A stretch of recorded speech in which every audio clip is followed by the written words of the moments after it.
Welcome to our YouTube channel. Be curious while you are in learning.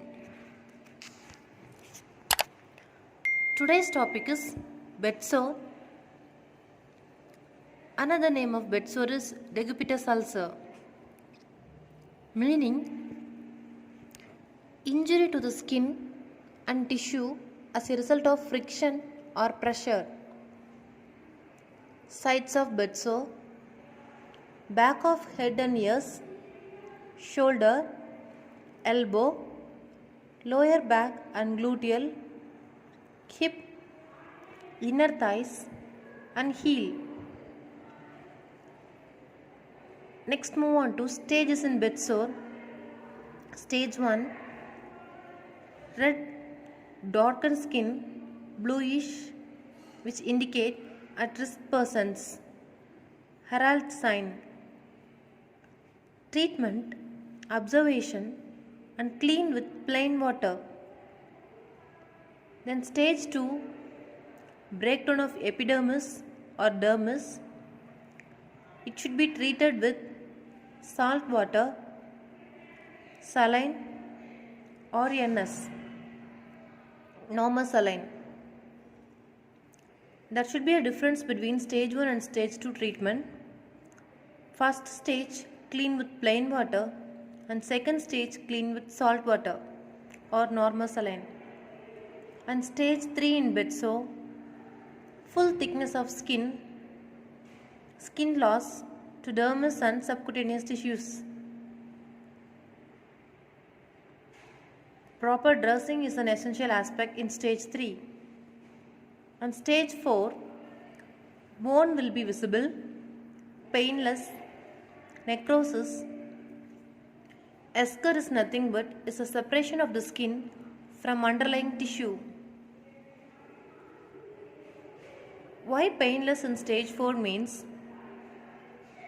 due to nerve damage, pain perception will not be there.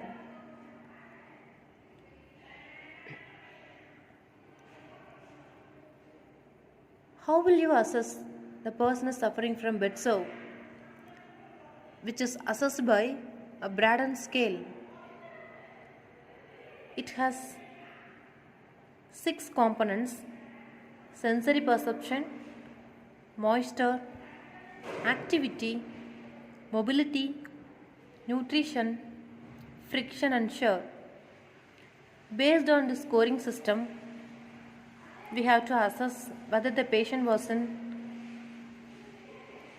bedsore or not. Maximum score is 23 and minimum score is 6.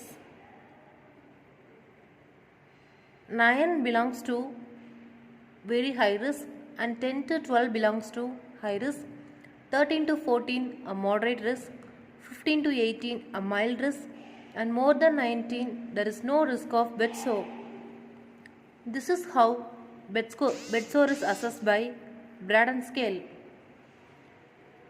Preventive measures: changing position every 2 hours once if patient is on bed, and every 15 minutes once if patient was in chair.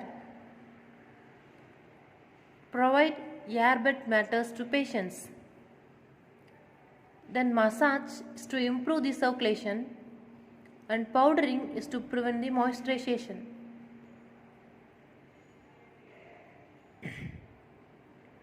Treatment: protein rich diet which helpful for wound healing, clean wound from outer to inner aspect in order to avoid contamination. Then vitamin C supplementation is essential to heal the bedsore. Zinc oxide is also essential to treat the bedsore. What are the complications of bedsore? First one is autonomous dyspepsia due to nerve damage, bladder distension, bone infection, sepsis, gangrene. Important point in bedsore: Pressure need to close of papillary 16 to 12 mmHg. Duration to develop ulcers, if you are not assessed properly, within 6 to 12 hours a processor will be developed.